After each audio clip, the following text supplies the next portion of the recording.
Hey everybody, how you doing? Jeff here, back with another Diablo 2 Resurrected video guide, and this one's going to focus on the Ancients, and specifically in Nightmare and Hell difficulty.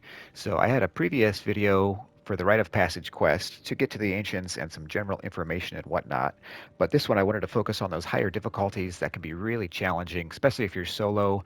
And so hopefully these tips and ideas will give you a little bit easier time when you have to go up against these three guys on the Ariat Summit. So this quest is definitely a pretty serious check of your level and gear. If you're under leveled, if your gear is not real great, you're going to have a hard time for sure. You want to be prepared before you go in. So if you need to level up more, get better gear, and when you're ready, then you'll come back to fight them. Before you go in, you want to make sure you're stocked with pots. Here you can see I've got my mana, my life, lots of rejuves, filled up my inventory. And the reason is, once you get up to the summit and you start the quest, you cannot leave the quest. Most bosses, you can throw up a TP, go back to town and rest and whatnot. This one you cannot do that. It will stop the fight and you have to start over again. So the first tip I recommend is just to put a TP out here. You and if you have people in your party, put a couple TPs out here. So then if you all die and fail, you can easily get back up here. You cannot put one on top of the summit. Now, one of the easiest things to do would be to simply ask for help. A lot of people ask for help with this quest. Don't be afraid to do it. I've helped several people on Nightmare and Hell, and it just makes it a lot easier because you've got three pretty serious elite enemies on you, and if you're solo, you're going to have to tank all that damage or be real good at dodging and moving around. So if you've got one or two other people in there, you can spread them out and make it a little more manageable. So I feel like there's really a couple choices on how to approach this. One is to just make your character a tank. So I like to play paladin. I've got max resistances. My defense here, I'll throw on a holy shield. So my defense here is pretty good. I've got max block, which is 75% chance to block. So if something hits me, I've got that good chance that I won't even do any damage. If you look in some of my advanced stats here, I've also got 50% hit recovery. So when I do block, I'm right back ready to make another attack or whatever I need to do, move around. Another key thing is some crushing blow or deadly strike. Any boss has tons of HP, so if you can get crushing blow on weapons, it's similar to the sorceress's static field, where it takes off a chunk of their life and it can be really just tear through their health. Cannot be frozen is also key for any character. You get frozen, you can't move, you're pretty much going to die. So then the other method would be if you can move around a lot, get a fast character, a sorceress teleporting around or something, so they can't keep up with you. And just a little more on Crushing Blow real quick. There are several items that have them. I've got a G-Face on that has 35 Crushing Blow, Gore Riders. These are some higher level items that you might not have though, but you can make items with Crushing Blow. Here I just got a simple 3-socket flail that I bought from a vendor and threw Thul, Io, and Neff to make this flail. And it has a 40% chance of Crushing Blow. So if you just even have that, it'll make it much easier if you're a melee character. Okay, so here we are up on the summit, and you can see it's actually a pretty big, nice area to be able to move around.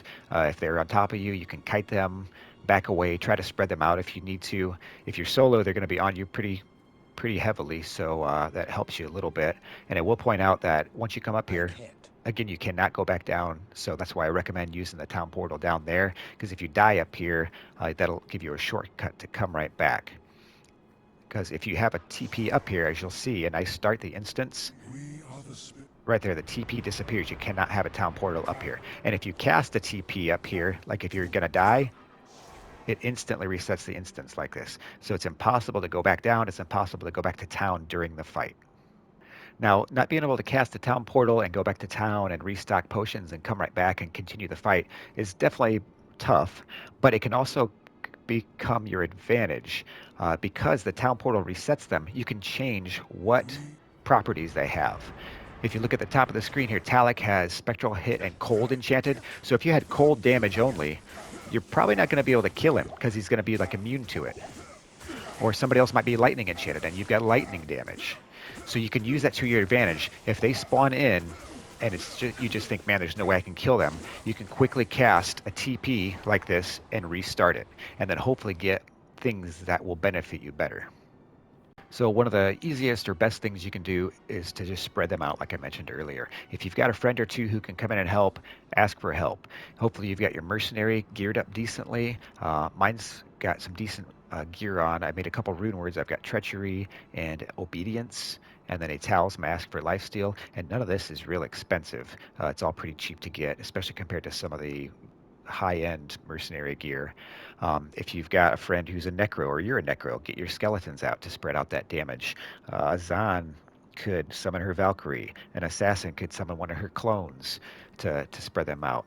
And you can actually move around and kite them some. You can even sometimes get them kind of stuck on these pillars or behind them. Like you might be fighting one or two here and somebody else is kind of back here, so that one's not attacking you. So do whatever you can so you don't have all three of them on you at once. And then a couple other suggestions here before we get into the fight against the Hell Ancients is a couple class-specific ones. Just if you have a Necro, the curses are amazing. You know, amplify damage or decrepify to give them extra damage and slow them down. Barbarian has a really useful skill called Battle Cry that will lower enemies' defense and damage, so to help you with that survivability and to do more damage to them. Again, if you have a Sork, use Static Field to tear them down quickly at first, and Crushing Blow for sure. My main weapon here is just a fast one. It's got good damage, but it's real fast to deliver that crushing blow that I have built up. And then I've actually got a weapon on Switch called the Lacerator that will give amplify damage. 33% chance to cast amplify damage if I don't have a necro and somebody's physical immune. I can cast this to break their immunity. That's a real specific one that you probably don't have, but I'm just trying to give ideas. And then also one that's similar to decrepify. If you happen to have a real low level set item called Claglaw's Pincers, the gloves, it has a 25% slow when you hit a target, which can be huge. If they can't move, they can't hit you, right? So just a few extra suggestions here. Okay, so let's run up here and show a fight against the Hell Ancients solo here. Okay, so here we go. And again, my method is just to tank them. So I'm going to stand here and just hack away at them. You can see my crushing blow really hits hard. I've got two of them half dead already. And really, I'm just watching my health globe for the most part. If it gets low, I'm going to use a health pot. If they hit me real hard fast, I'm going to use a rejuve to heal up real quickly. Let's see what mod. Oh, see, Maddock has stone skin, which is bad for my physical. So he's still getting hit by my crushing blow. But I could switch over to my lacerator to try to curse him with amp damage. Didn't need to. Okay, so that's going to do it for this one, guys. So these are the things that I think about as I'm moving through the game, and especially into Act 5, knowing that I'm going to be coming up to the Ancients soon. Those are some of the things that I take into account of how to prepare and hopefully beat them without too much of a hassle. So if this helped you, I would really appreciate a like or a subscribe. And if you have any tips of your own that maybe I forgot or don't realize, put them in the comments to help everybody out. And I will see you guys next time. Thanks so much for watching.